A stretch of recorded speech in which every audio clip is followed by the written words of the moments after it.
pagdayeg sa pagsimba sa pambuhi nga Dios. So giawha ko ang tanan nga biyaan sa kung unsa man ang ipang buhat karon sa iyong panimalay, and let's have a rest diha sa presensya sa Ginoo. Let's have a time, the best of our time diha sa pambuhi nga Dios. Alo sa siyang unyahon sa pagsimba, pagdayeg niya kanina. So amidst of this crisis, amidst sa pandemic na tuloy na sa gubang karon, let's always remember that God is always in control. Dili pa niya pagabiyaan. So I ask everyone na magapiyong silang mga mata. Let's have a confession. Let's offer our lives to God. Let's pray. Yes, Jesus, our glorious God, full of majesty, our living Father. Lord, we come before your presence, Lord God, with humble hearts, O God. Lord, today, we are asking for your presence, Lord, for your Holy Spirit to dwell upon us, to anoint us, O God, to pour our hearts, Lord God, with gladness, O God, with joy, Father God. Lord, you are our God, powerful God, mighty Father. Purify us, Lord God, from all unrighteousness, Lord. And may our hearts, Lord God, be pure, Father God, Lord, before your presence, Lord God. Na mag-atubang niya kanino, Father God, na naipot niya yung kasing-kasing, Lord. Mawalalain, Father God, Lord, magkinasinggit ng God. Hindi na inubuling ngalan ng Diyos. Salamat, Father God. Salamat, O God, sa mabuling presensya na niakaroon sa matausan, O God. Salamat, Father God, na anaa ka, Father God, kanunay, Lord God, sa mga kinabuhi. You never leave us, nor forsake us, Lord. Yes, Jesus. Friends, let's worship the Lord.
You are our awesome God.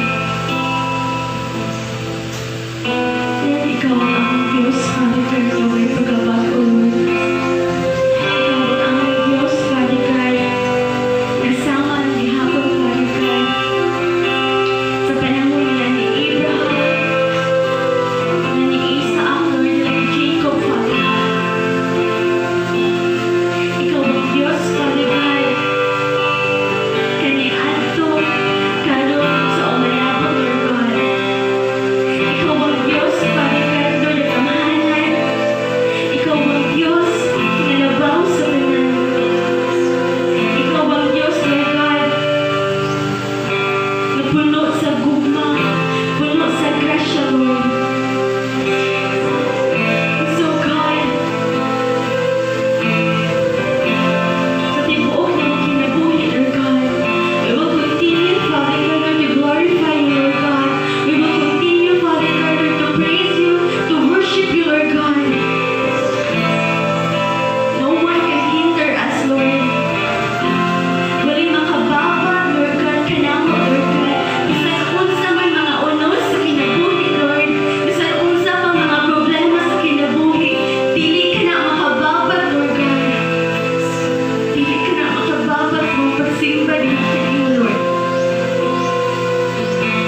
Jesus' name, amen and amen.